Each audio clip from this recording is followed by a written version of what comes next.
So my wife was flying into Portland, Maine, so I had to go pick her up. So off I went, and I figured I'm gonna take a little detour and make a video or two. So off I went, and you can hear me singing to myself, getting my first Dunkin' Donuts for the trip, and back off, and who knows what I'm doing, truthfully, but I'm headed out and on my way to Portland, Maine for an adventure. It's about 3 hours, give or take, 196 miles. Doing a little bit of exploring today. We're in Portland, Maine. We're going to go check out Portland Head here, check that out, and kind of walk around the park, check that out, and explore and see what's going on today. Portland Head Light is an iconic landmark situated on the sunny shores of Fort Williams Park in the town of Cape Elizabeth, Maine. Portland Head has long protected Portland and the adjacent area. Cape Elizabeth residents were deeply committed to the American independence from British rule.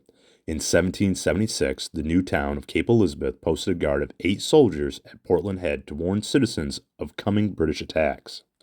And side note, this car driving in drove around like 3 or 4 times to find the perfect parking spot. Just wanted to include that on today's journey.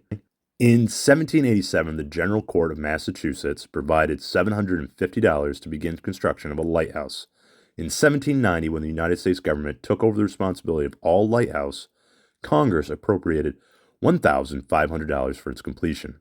The original tower measured 72 feet from base to lantern deck and was lit with 16 whale oil lamps and was first lit on January 10, 1791. Construction of the first keeper's quarters began in 1790 as the result of a contract signed by Massachusetts Governor John Hancock. A one-story dwelling built to replace the first keeper's house was erected in 1816.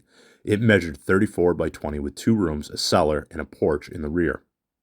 By 1864, a fourth-order Fresnel lens and a cast-iron staircase was installed. By 1865, the tower was raised 20 feet and a second-order Fresnel lens was installed. A portion of the lens may now be seen at the museum at Portland Head Light. On Christmas Eve in 1886, the 3-masted bark Annie C. Maguire struck the ledge at Portland Head.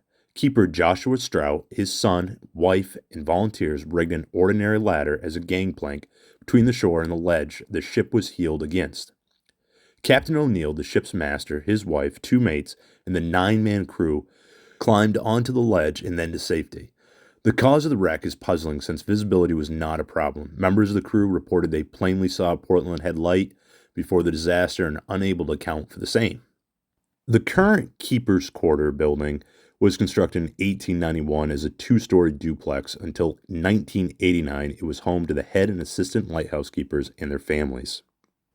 Portland Head Light was the responsibility of the United States Department of Treasury from 1790 to 1852, when management was transferred to the U.S. Lighthouse Board.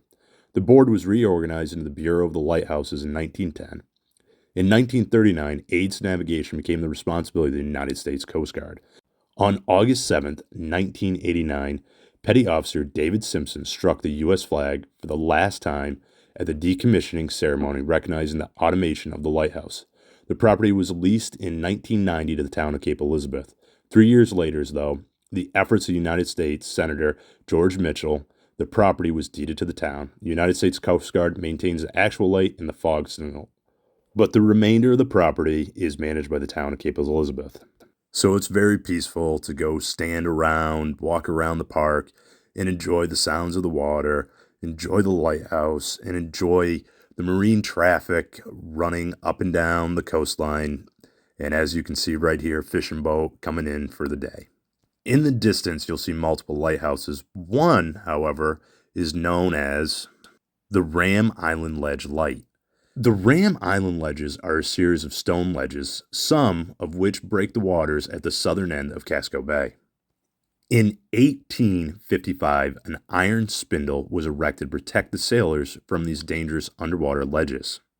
The ledges continue to have shipwreck after shipwreck until February 24th, 1900, the steamship California, formerly named the State of California, ran aground on the ledge while en route from Portland to Glasgow, Scotland via Halifax, Nova Scotia. As a result of that incident, the United States Congress appropriated funds to build a lighthouse. Construction began on May 1st, 1903, and was completed in 1905. It is a twin of the Graves Light off Boston. The lighthouse was built of granite quarry from Vinyl Haven, Maine. The lighthouse originally included a third order Fresnel lens. The lighthouse was electrified in 1958 and then automated in 1959. The light was converted to a solar power in January 2001. The Ram Island Ledge Light was added to the National Registry of Historical Places as Ram Island Ledge Light Station on March 14, 1988. In July 2010, Ram Island Ledge Light was put up for sale to the general public. The minimum bid was $10,000. The property had initially been made available at no charge to other government agencies, educational institutes, and nonprofit organizations, but no interest was shown, so bids were open to the general public. The winning bid was $190,000, came from Jeffrey Floorman, a surgeon and resident of Windham, Maine. So there's some amazing views. There's tons of history that I didn't mention that you can find online. Another very interesting kind of thing to know is Henry Wadsworth Longfellow, who was a very famous poet, spent a lot of time at Portland Headlight with the keeper and actually wrote a poem about it. Oh, yeah. It's like 40 degrees, slight breeze, but I'm going to tell you what, it is still cold. My hands are freezing. I didn't bring a tripod with me. I left it in the car, so I just got back in so I get warm here for a second. So if you're ever down in Cape Elizabeth, Portland area, stop and check it out.